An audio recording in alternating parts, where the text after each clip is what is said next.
Во рамки на проектот за јакнување на партиципативната демократија, Фондацијата за развој на локална заедница спроведе работилница. Представници на граѓанскиот сектор, општини и граѓани од истокот дебатираа за анализата која се однесуваше на испитување колку граѓаните учествуваат во процесот на креирање на јавни политики и донесување на одлуки. Анализата што ја направивме на национално ниво се однесува на Република Македонија, а подоцна ќе организираме по плански регион и работни групи кои што ќе работат до прецизирање на препораките што ќе треба да ги доставиме до општините, но и до Министерството за локална самоуправа, се со цел подобрување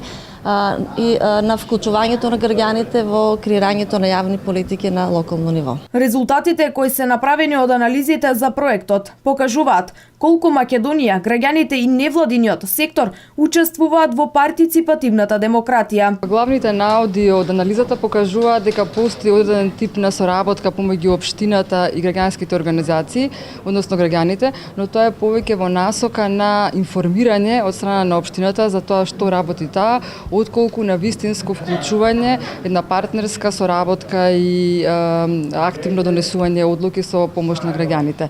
Исто така, анализата покажа дека оние законски пропишани норми, како што се граѓанска иницијатива, референдум, собир на граѓани и така натаму, тешко се користат во нашата земја, затоа што се обременети со определени правни прописи и критериуми кои што ниту локалната самоуправа, ниту пак граѓаните можат да ги исполнат, за да може да ги практикуваат овие механизми. Проектот финансиски е поддржан од Европската унија, а го имплементира Фондацијата за развој на локална заедница од Штип.